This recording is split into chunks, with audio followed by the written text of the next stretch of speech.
নমস্কাৰ ছাত্ৰ ছাত্ৰীসকল, আজিৰ এই ভিডিঅ'খনত ক্লাছ 10ৰ নতুন গণিতৰ যেটো তোমালোকৰ চেপ্টাৰ নম্বৰ 4 আছে, সেই চেপ্টাৰ নম্বৰ 4ৰ পৰা এটা সমীকৰণ দাঙি ধৰিছো আৰু এই সমীকৰণটো কি কৰিব লাগে, মূল নিৰ্ণয় কৰিব লাগে।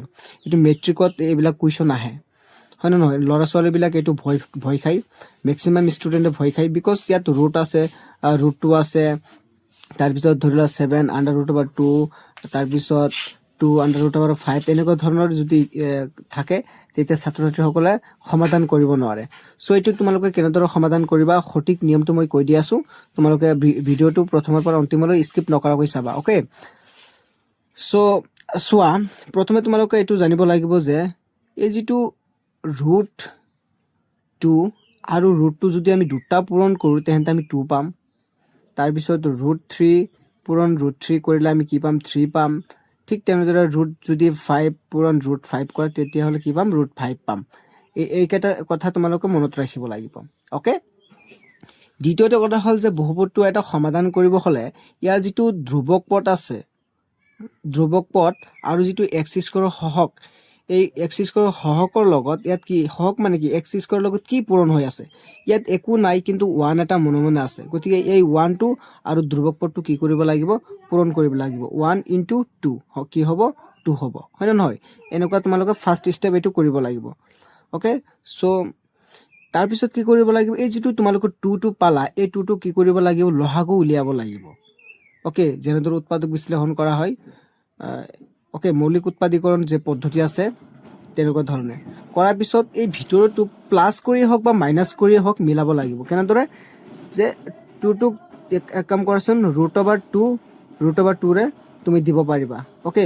2ৰ মাজত ৰুটটো কেইবাৰ যাব, √2 বাৰ যাব।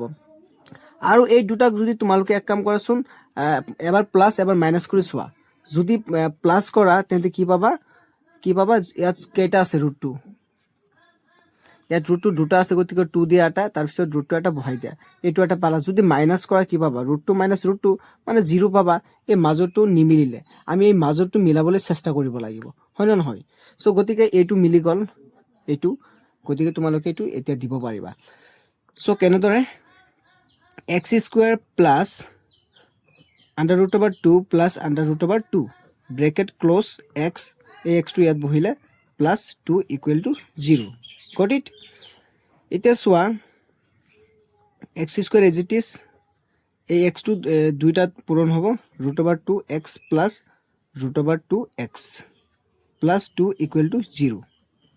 এতিয়া সোৱা, ইয়াত কি আছে, x আছে, ইয়াতো x আছে, দুইটাৰ মাজত কমন আছে, গতিকে x টো ল'ব পাৰিবা। ইয়াৰ পৰা এটা x ললা আৰু এটা x থাকি গল, x পূৰণ কৰিলে x স্কয়াৰ প্লাস, এতিয়া সোৱা ইয়াত x এটা অলৰেডি আছে, এইটো মিলাবলৈ হলে কি কৰিব লাগিব, √2 এটা দিব লাগিব।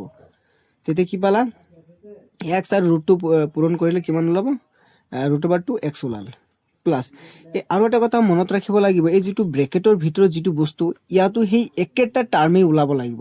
যদি বেলেগ ওলাই তেনেহলে এই কোৱেশ্চনটো কাৰেক্ট নহব। ইয়াত সো x + √2 ওলাইছে, ইয়াত ধৰিলা তোমালোকে x + √3 পালা, গতিকে এইটো কটা যাব, নহব।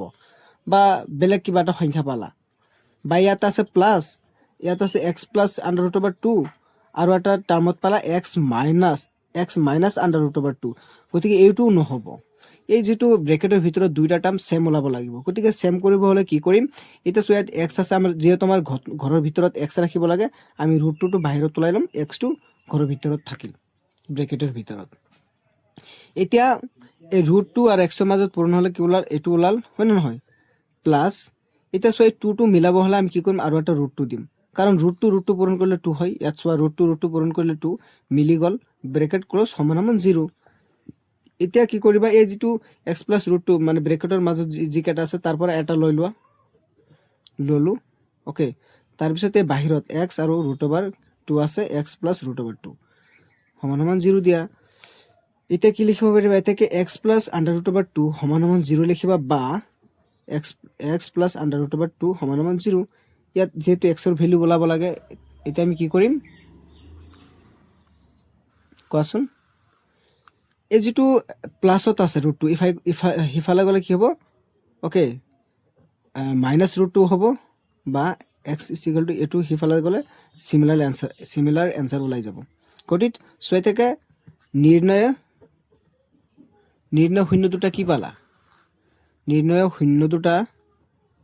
শূন্য দুটা হল সৰি শূন্য নহয় মূল বুলি যেহেতু কুৱেশ্যনত কি কৈছে মূল কৈছে গতিকে তোমালোকে মূল বুলি দিব লাগিব কুৱেশ্যনৰ লগত মিলাই লিখিলে নাম্বাৰটো বেছি পোৱা যায় ওকে তোমালোকে মূল বুলি দিবা মূল হল কিমান -√2 -√2 this is the final answer okay so ছাত্ৰ-ছাত্ৰীসকল তোমালোকে সাবস্ক্ৰাইব কৰিবলৈ নাপাহৰিবা চেনেলটো আৰু তোমালোকৰ ইংলিছ কোৱা ইংলিছৰ কুৱেশ্যন আনসাৰ তাৰ পিছত গ্ৰামাৰৰ যিবিলাক টেন্স আছে তাৰ পিছত তোমালোকৰ ভয়েস চেঞ্জ কোৱা নেৰেশ্যন কোৱা সকলোবোৰ আপলোড কৰা হ'ব এইটো চেনেল সো সেই কাৰণে ইউটিউব চেনেলটো সাবস্ক্ৰাইব কৰিবলৈ নাপাহৰিবা আৰু যিসকল ছাত্ৰ-ছাত্ৰীয়ে সাবস্ক্ৰাইব কৰিছে সেইসকলক মই মোৰ অন্তৰৰ ফালৰ পৰা মই অশেষ ধন্যবাদ জ্ঞাপন কৰিছো তোমালোকে যেহেতু মোক সাপোৰ্ট কৰিছা এজ এ টিচাৰ হিচাপে মই তোমালোকক সাপোৰ্ট কৰিম ভাল ভাল কন্টেন্ট দিম okay so thank you for today will meet in the next class